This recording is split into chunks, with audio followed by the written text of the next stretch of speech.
विराज बैठ, प्रसन्न हो। जी अभी ठीक। हाँ, नहीं ठीक ही रहना चाहिए।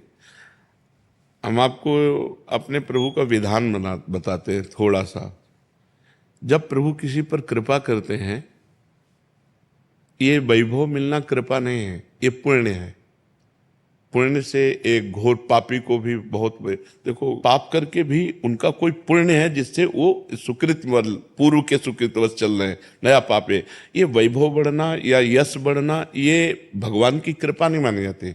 भगवान की कृपा मानी जाती है अंदर का चिंतन बदलना, जिससे आपके अनंत जन्मों के संस्कार भस्म होकर और अगला जो है वो बड़ा उत्तम होगा। अंदर के चिंतन से होता है, बाहर से कुछ नहीं होता। महत्व अंदर का चिंतन। अच्छा, अंदर का चिंतन हम लोगों का स्वभाव बन गया बहिर्मुखी। बहिर्मुखी मतलब बाहर, बाहर यश कीर्ति लाभ विजय, इससे हमको सुख मिलता है। अंदर से कोई मतलब नहीं रखता कोई, कोई विरला ही अंदर से।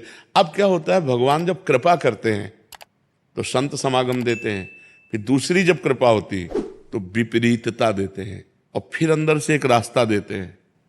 ये मेरा रास्ता है, ये परम शांति का रास्ता है, ये शांति का रास्ता नहीं। भगवान वो रास्ता देते और जीव को अपने पास बुला लेते हैं। बिना प्रतिकूलता के संसार का राग नष्ट नहीं होता।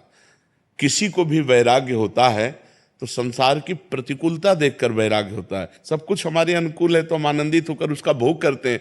जब हमारे ऊपर प्रतिकूलता आती है तब ठेस पहुंचती है कि इतना झूठा संसार, तो अंदर से भगवान रास्ता देते हैं, ये सही है। भगवान बिना प्रतिकूलता के इस संसार को छुड़ाने का कोई भी औषधि नहीं रखी।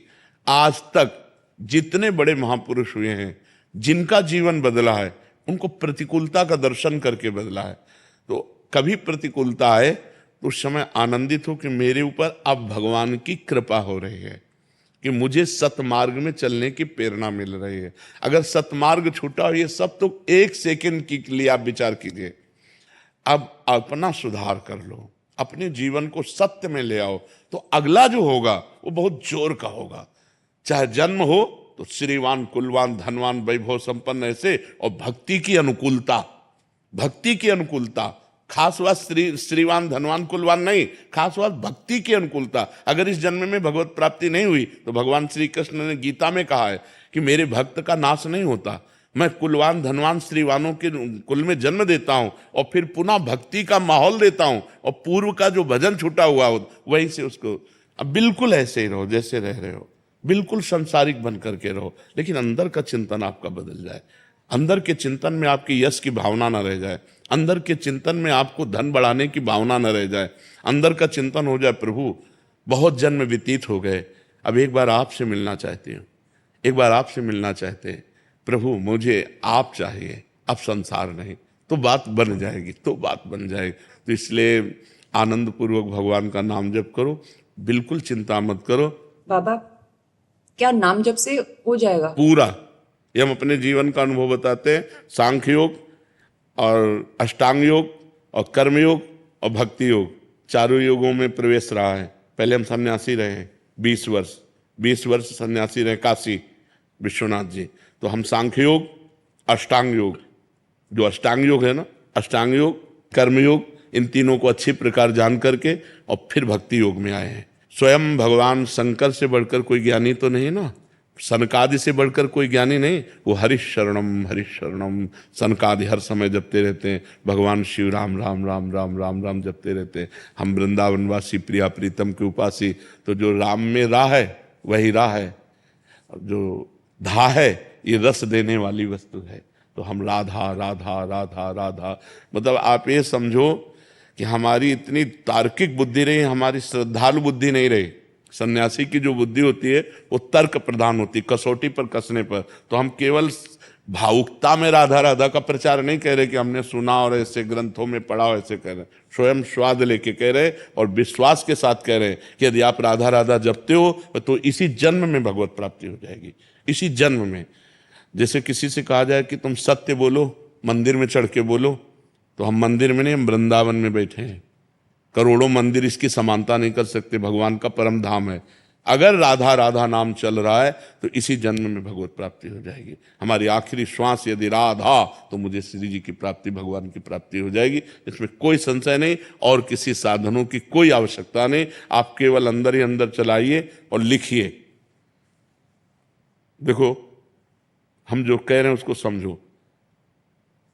बहुत अधिक नाम जपने की हमें चेष्टा नहीं करनी, कम संख्या हो लेकिन मन लगा करके हो। जैसे हम, अब देखो, आप लिखो राधा, अपने दिमाग में लिखो, खुले नेत्र लिखो या बाहर बाहर देखो, दिखाई दे रहा है राधा लिखा हुआ।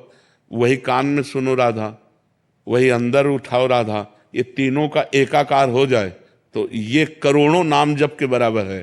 देखो, जैसे हम बोला राधा, ऐसे हम 1000 राधा नाम बोले तो हम बोला राधा, ये उपांशु है, इसे उपांशु कहते हैं। राधा राधा राधा राधा 1000 बार, ये उपांशु हुआ। अब ये ऐसे उपांशु हम 10,000 बार जप करें, अंदर देखते हुए बोले राधा, उपांशु 10,000 बार नाम जप करने का फल एक बार मानसिक में है। इतना बड़ा फल है ये। ऐसे राधा राधा राधा चल रहा है, नेत्रों से हम उसे देख रहे हैं, कानों से उसे सुन रहे हैं। आप देखना कि अगर मन भगेगा तो आप लिख नहीं पाओगे राधा नाम, अगर लिख रहे हो तो मन भगेगा नहीं। तो चाहे 10 बार लिखो, 100 बार लिखो, लेकिन एक अभ्यास बनाओ ऐसा कि कुछ समय शांति से स्नान आदि करके बैठ गए और राधा राधा लिख रहे हैं, उसी का चिंतन कर रहे हैं। इसे अपना जीवन बना लो, फिर आप परिणाम में खुद देख लेना। कोई घाटे का सौदा तो है नहीं, ठीक है। ये सखी को दे दे, ठाकुर शिव जी की है।